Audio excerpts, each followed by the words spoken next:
she was the perfect example of what it meant to live the faith.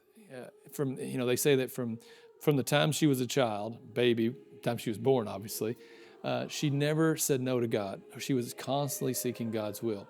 And obviously she didn't understand everything. And a perfect example of that, of course, is the Annunciation, when the Archangel Gabriel shows up and is like, hey, God would like for you to be the mother of his son.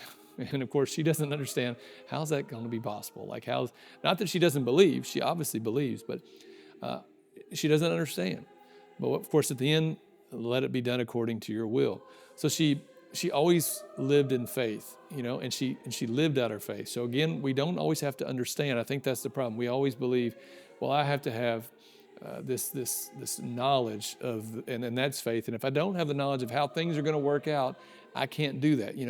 Our own vocation. None of us knew that we were going to be sitting here one day on YouTube doing a video at St. Joe or the Marian Shrine. We had no idea what our priesthood was going to look like. We had no idea how we were going to get there. We knew at the moment God was calling us to be a priest. We thought he was. We didn't even know that for sure. And so we had to trust, and we had to say yes to that vocation and that calling. And then we had to continue to say yes and believe that if this was what God was calling us to, he was going to open the doors necessary to get us to where we are today. And so here we are. And so that's what's, again, so wonderful about not only Our Lady, but St. Joseph as well. Both of them had, Joseph didn't understand the whole plan. I've got to marry this woman. She's pregnant. It's not my child. What am I supposed to do? Of course, God says, well, you don't have to understand. Just take her into your home and we'll figure it out at the end of the day. And of course, Joseph said yes. So I think that's an important part to sort of hold on to during this season of Advent, is we don't always have to understand everything. I said earlier, we don't understand how God could become like us. That's something we don't have to understand. It doesn't matter. God did become like us. We are celebrating Christmas. We are celebrating this wonderful celebration. And so in our own personal lives, there's going to be times when we're going to be like, God, I just don't understand. I don't understand why so-and-so is sick. I don't understand why I keep struggling with this particular temptation. Okay, that's okay, right? Just give it to God and say, I'm going to keep trying to do God's will. I'm going to continue to live my faith, and from there we'll grow in our faith as well, and we'll be blessed, although we can't quite see what's going to happen. I think an add-on to that too is, understanding the context in which Mary and Joseph were living, understanding that, okay, she became pregnant out of wedlock. So in the eyes of the faithful Jews, she would have been shunned. She would have deserved death. And Joseph would have been frowned upon seriously as well. And so, the scripture tells us he decided to divorce her quietly. He was well within his rights to completely shun her, but he chose not to because he knew the plan of God was more powerful. Even before he realized it, he understood that God had something bigger in mind. But that's always the temptation for, I think, a lot of men. You go back to Adam and Eve. Adam was tempted to not take responsibility for his family, and he falls into that temptation. He blames Eve. It's not my fault, it's her fault. Instead of taking responsibility for his family and saying, whatever Lord's coming to me, I'll take it, right? Don't persecute her, don't make her suffer. I'll take on the suffering myself, becoming the Christ figure. And so it's easy for people, myself included. There's some days when I get that temptation. I'm like, there's a lot going on at St. Joe between the school, the church, and all the different things that we have going on. It's like, it'd be so much easier to just throw my hands up in the air and say, I can't handle all this anymore, and just the heck with it, I'm done. Like, give me, Bishop Medley send me to some small little country parish where I don't have all these dang responsibilities. And so there's definitely that temptation. But then I go back to Adam and Eve, and I go back to St. Joseph, and I tell myself, these are just temptations. Right? God has put you here. This is what God wants you to do. He wants you to take on this responsibility, and you can't let this temptation get the better of you.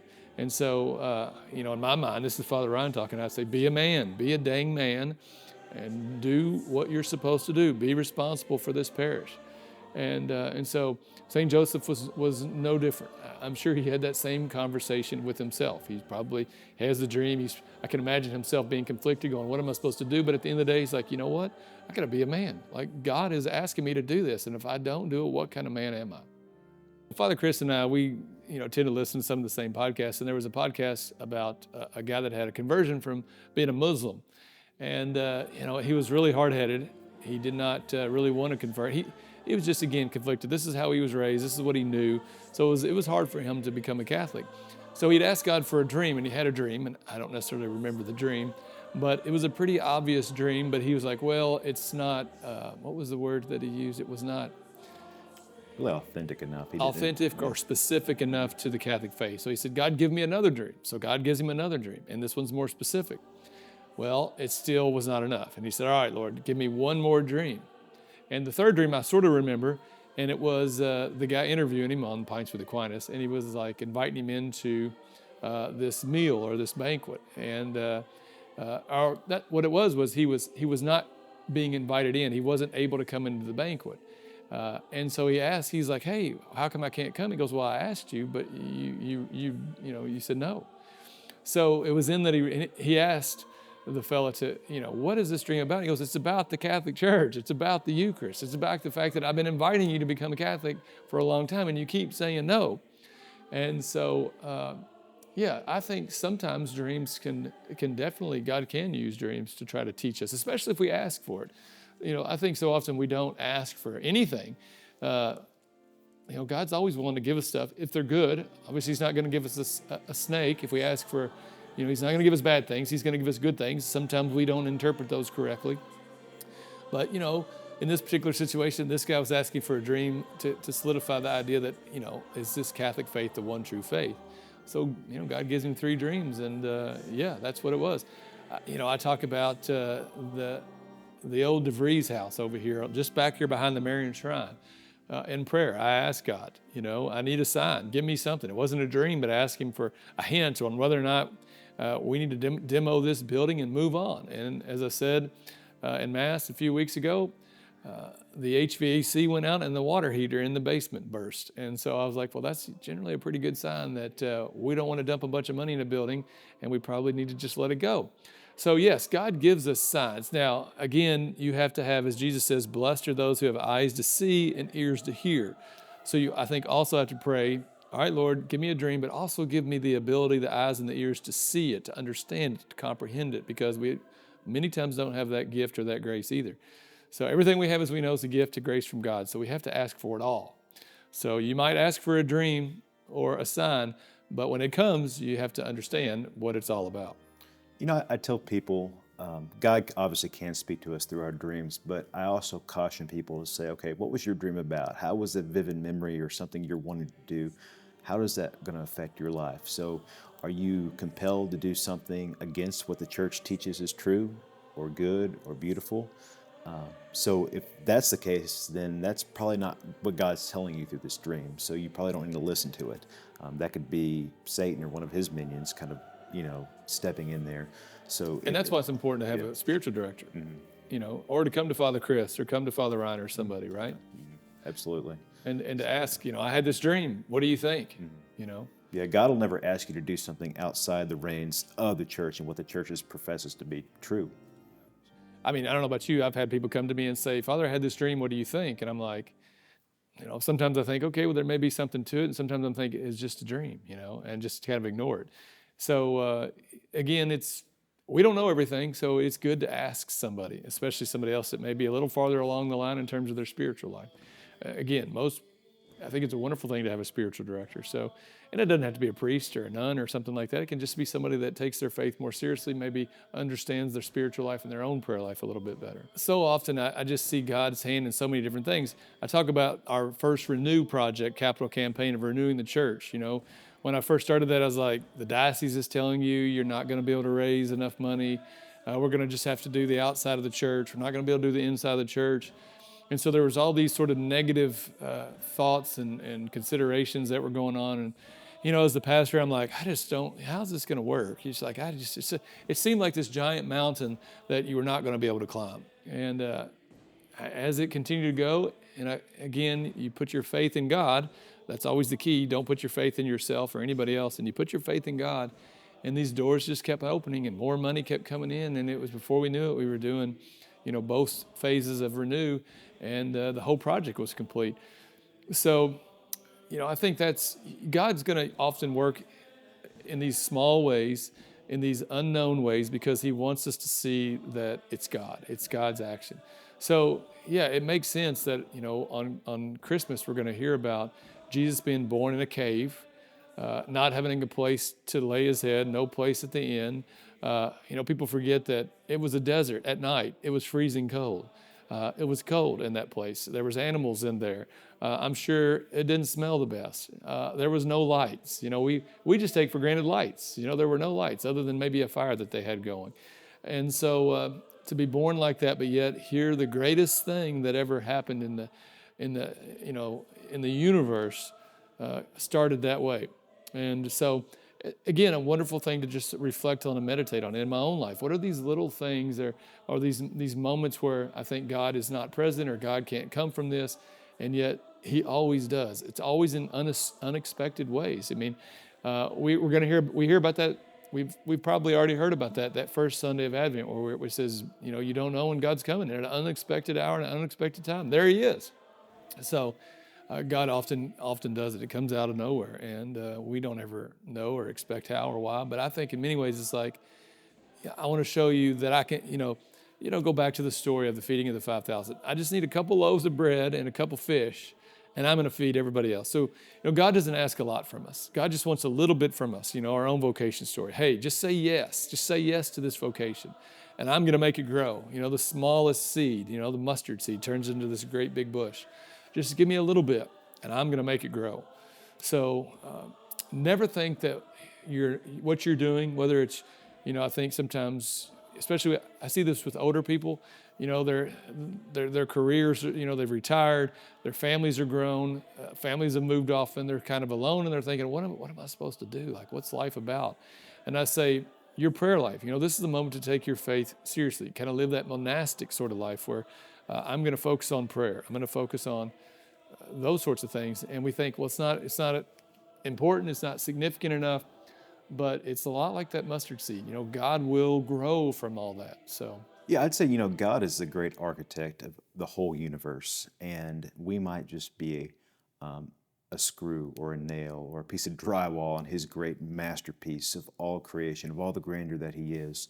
And so, we just play a role in that, but we can see as we kind of fit into our role that we're doing as we place ourselves where He has placed us, and not try to, you see the whole project kind of come into this beautiful tapestry. I forget which mystic it was, but she described the church as this beautiful just tapestry kind of coming down from God the Father, and there's just specks of beauty and goodness all throughout. But there's also what looks like bits of imperfection in it, but you don't notice the imperfection unless you're just right up there on it. But when you take a step back and you see the whole thing for what it is, it's absolutely beautiful creation, and that can only be accomplished by a master architect who is God at the end of the day. God asked you for the Renew project to be the leader of that project. He asked you to be the one that invigorated people, to help start to raise the money, to talk about this great vision that you could have for this parish, and to see that come to fruition and see how that's all part of God's plan and the greater story of evangelizing, Bowling Green, and look what it's not only done for this parish, but for this community, and look what it's done for the diocese in Western Kentucky, and go on from there. We're just parts of this beautiful tapestry, this beautiful building, whatever, but God is the great architect. He's the great designer. He's the great mover of all this. I'm thinking too of just a baby. Obviously Jesus becomes a baby, but what does He become? He's already the Messiah, but He grows into this man who people look up to as a leader. And so I think, in a unique way, we're not parents, and so we maybe forget about that. But as you're speaking, I'm thinking about a baby, and I'm thinking about the school over here, and it's like that baby's going to become, a student over here at St. Joe's School. That baby's going to it's going to go to high school. It's going to get a job. It's potentially going to become a leader in the community. It's going to have kids, and they're going to go, and they're going to teach them the faith, and they're going to go to church here. And so you think, this small little thing that's, pooping and wanting to eat, and only a mother can love potentially, or whatever they say, like this thing is going to become potentially something, awesome someday. It's going to become a great evangelist or a great saint or a priest or a nun or whatever the case may be. The President of the United States, and change the whole dang direction of our country. Who knows what that little baby's going to be. And so, just a baby itself. Again, probably why, I would say no doubt why God thought, no, I got to become a baby first. This little thing that's innocent, that has to be protected, has to be fed, can't take care of itself. but it's going to become, the great Messiah on the cross someday. So how do you discern what God's will is for your life? I mean, can be a challenge. I remember when I went to seminary, I felt like God was calling me to be a priest. I mean, my classmates said, they thought I was called to be a priest. My family often said, we feel like, yes, you got a vocation to priesthood. But when I was in seminary, I'd often tell the formators at St. Meinrad, I'd say, if you don't feel like I'm called to be a priest, kick me out. Like, I'm fine with that. Like, don't feel any pressure to keep me here because I want to do what God's will is. I'll go back to teach in high school, which is what I was doing before. So the church has and they would tell you this in seminary, the church plays a role in discerning on whether or not a particular man or woman has a vocation to priesthood or religious life. I think sometimes people might feel like they have this vocation. We've had that. We know people like that. Like, I'm called to be a priest. And it's like, I don't think so. I don't think God's calling you to be a priest. Or maybe it's a deacon. Or maybe it's a nun.